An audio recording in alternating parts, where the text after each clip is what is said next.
electoral, observamos que en esta elección hay, al parecer, según todas las diferentes encuestas que hemos revisado, hay un porcentaje importante de personas que a pocos días de la elección manifiestan que no tienen decisión. Así es, y continuamos con más porque Evenchi Pardo de CM América es una voz experta que nos ha acompañado en varias ocasiones aquí para hacer análisis de la opinión pública y de los resultados de los estudios y las encuestas. Hoy va a compartir con nosotros los resultados de este último estudio de opinión de Infodata en este último día de campaña política. Buenos días, Even, bienvenido.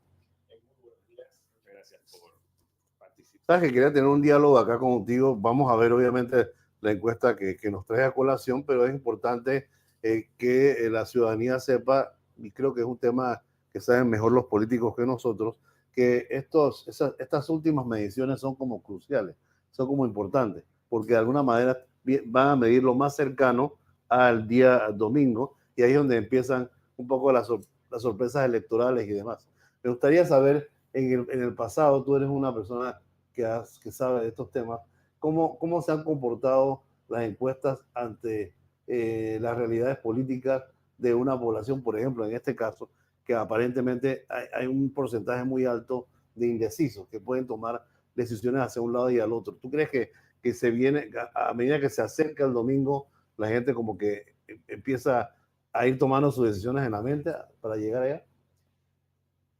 Nosotros hemos observado en los últimos años que los indecisos tienden a cerrar su decisión en los últimos momentos. Eso es algo muy característico de la población panameña, porque cuando se hace análisis, por ejemplo, de análisis de adquisición, de compra de algún producto, hay un porcentaje grande de los panameños que decidimos en el punto de venta, por ejemplo. Y guardadas proporciones, si hacemos una analogía con el tema electoral, observamos que en esta elección hay, al parecer, según todas las diferentes encuestas que hemos revisado, hay un porcentaje importante de personas que a pocos días de la elección manifiestan que no tienen decisión para ver por quién van a votar el día domingo. Y yo creo que sí, sin lugar a dudas, estamos hablando de un porcentaje relevante. Según la encuesta que nosotros estemos analizando, está entre un 18 a un 5% de indecisos, pero en términos generales hay muchos indecisos, y que evidentemente, dadas las diferencias numéricas entre los diferentes candidatos, pueden ser un factor relevante al momento de definir cuáles van a ser las posiciones.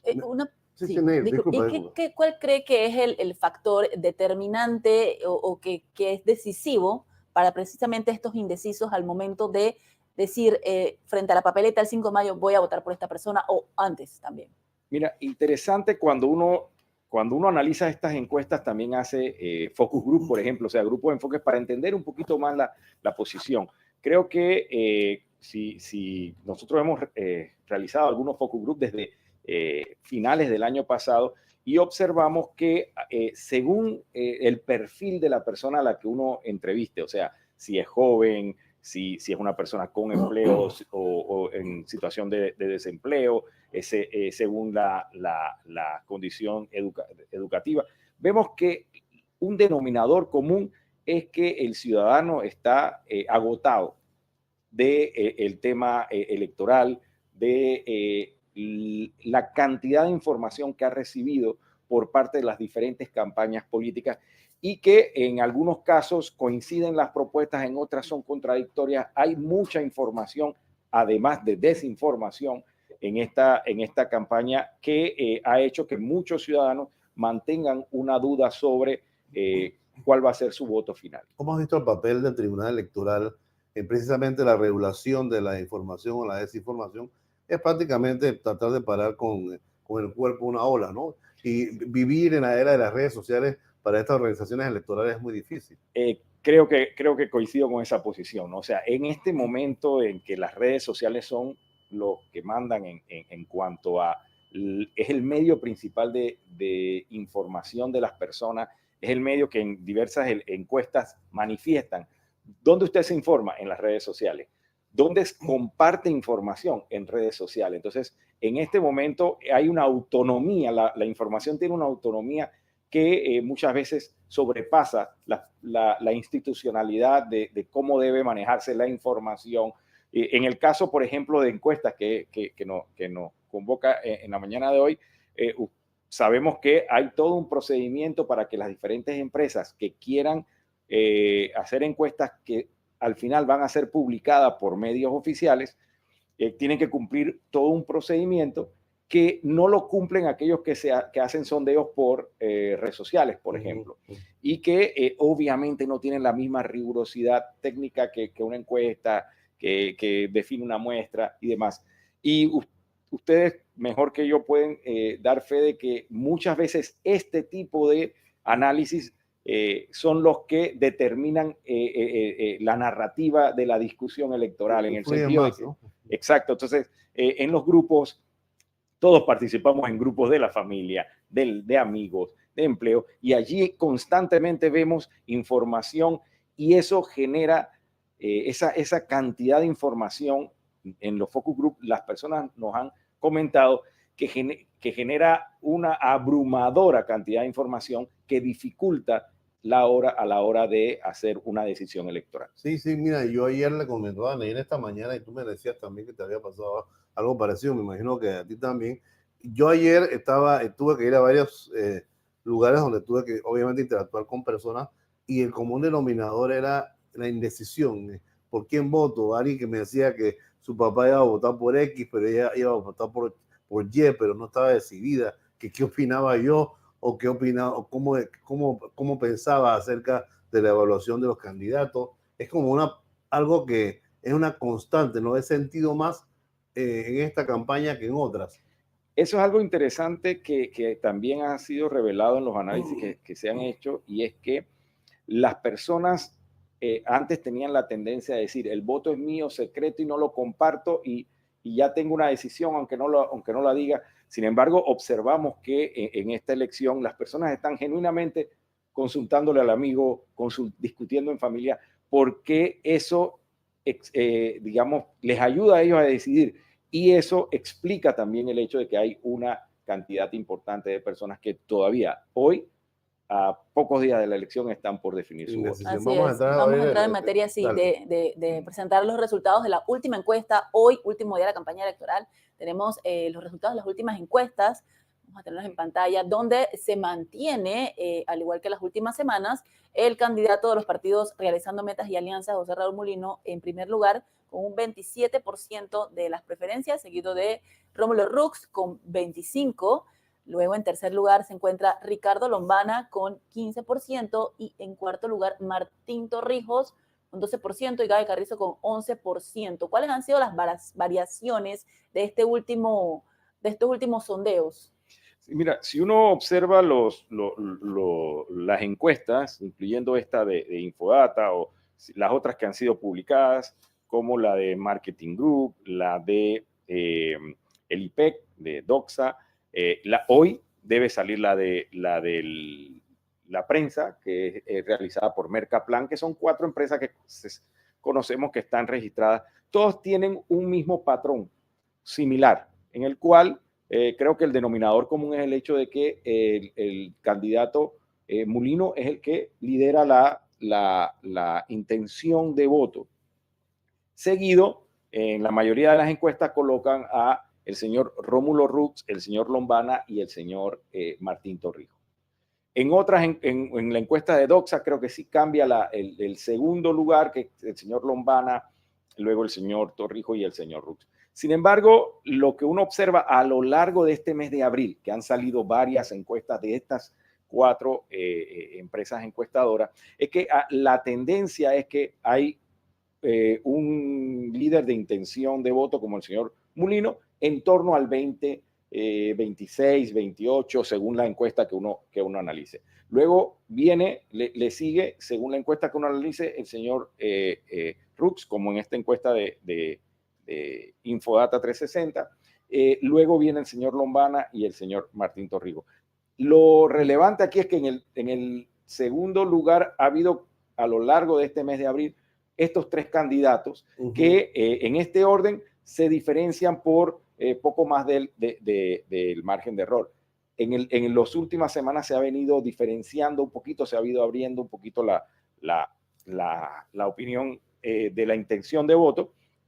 También está según el pulso de la discusión política. Recordemos, por ejemplo, cuando se introdujo el tema de la problemática y la situación de los auxilios económicos en el Faro, hizo que la figura del señor Lombana creciera, luego bajara nuevamente. O sea que lo relevante de la tendencia es que el señor Mulino sigue liderando. De segundo, según las diferentes encuestas, vemos al señor Rux, luego al señor Lombana y al señor Torrijos. Y demográficamente, ¿cuáles son las regiones, por así decirlo? Porque en las elecciones hay regiones que deciden las elecciones. Por ejemplo, en Panamá, San Miguelito es el distrito más grande, tiene una población electoral bastante grande e importante, pero sin embargo, si quiero saber qué candidato es el que tiene preferencias mayor en el interior del país, por así decirlo, en Chiriquí.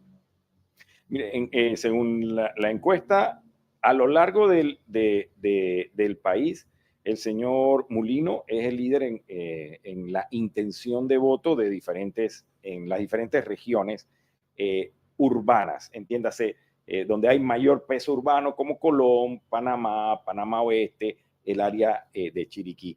En el área de las provincias centrales se observa que el señor Rómulo Rux es el que lidera en base a la información de la encuesta. Las posiciones de segundo lugar se intercambian según el área donde uno analice. Por ejemplo, según esta encuesta, en el área de Chiriquí, el señor Lombana es el que sigue de segundo puesto en la intención de voto.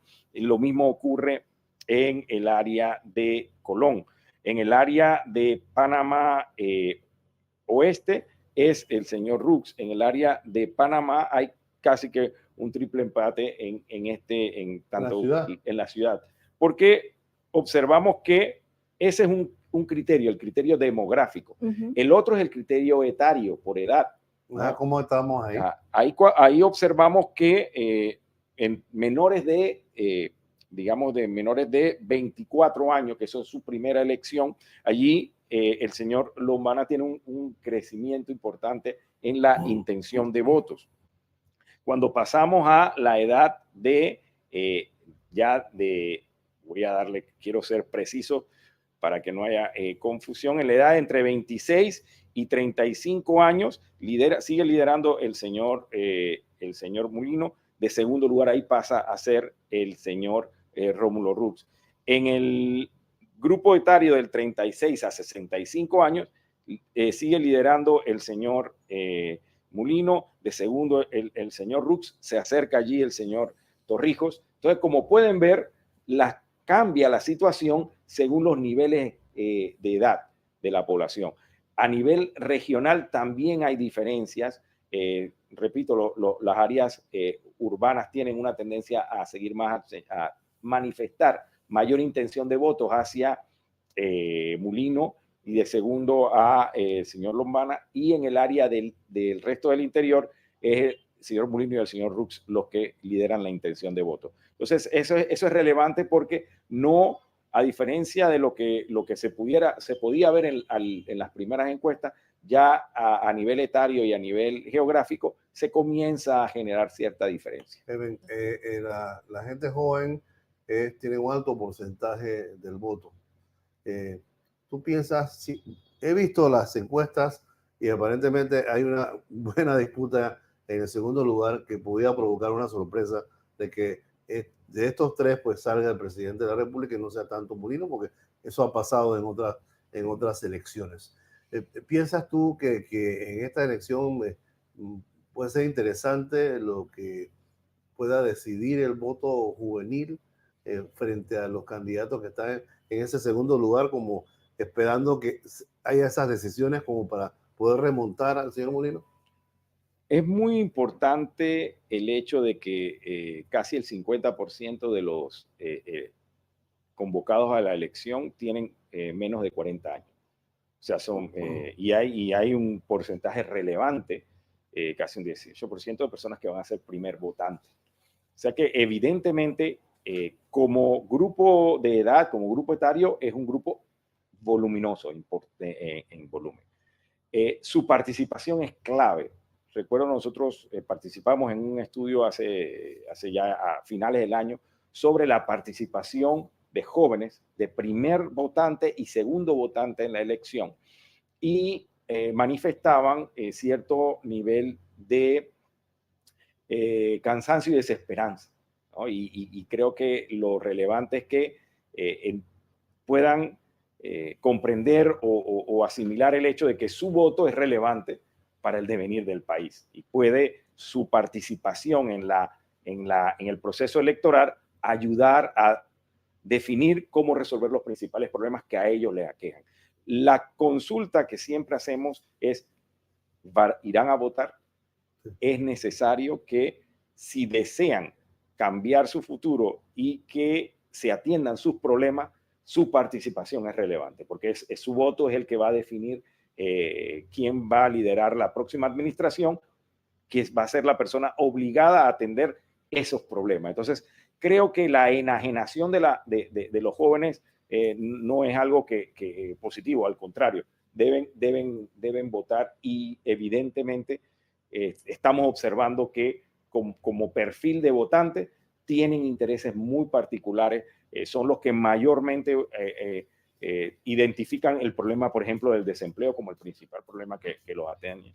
El problema de la salud, que es algo que nosotros decimos, generalmente eso es un tema de adultos mayores. Pues la juventud tiene mucho que decir en cuanto a los servicios de salud. Cuando se les preguntaba en los focus group por qué, es porque ellos ven a sus padres y a sus abuelos enfrentando la dificultad. Y eso es un fenómeno interesante. Se refleja en eso. Y se refleja en ellos, que tanto así que lo identifican como uno de los principales problemas que atañe a la sociedad y los atañe a ellos desde un punto personal, a pesar de ser jóvenes y no ser personas que enfrentan en su mayoría. Muy agradecido, Eben, sobre todo lo último, es muy interesante como para discutirlo después del domingo. Esperemos que todo salga bien, que vote y que salga el mejor, o por lo menos el más votado, no sé si el mejor, y podamos discutirlo. ¿Qué tal si la próxima semana te invito, desde ya te comprometo un poco, para que discutamos eso, ya hablando particularmente de lo que quiere el panameño joven, de tercera edad, y todos los profesionales que estamos a la espera de que esto se resuelva? Excelente, muchas gracias, porque además nosotros tenemos previsto hacer análisis postelectorales para entender, oye, qué opinan las personas, qué consideran una vez ya definido la próxima administración, quién va a ser el próximo presidente, entender ya el chip de, bueno, ¿ahora qué? Así es, muchas gracias. ¿Ahora qué? Sí. 8:23 de la mañana. Vamos. Escúchanos por la 93.3 FM. O míranos en vivo por YouTube desde las 6 de la mañana de lunes a viernes. Aquí vamos por Shock Multimedia.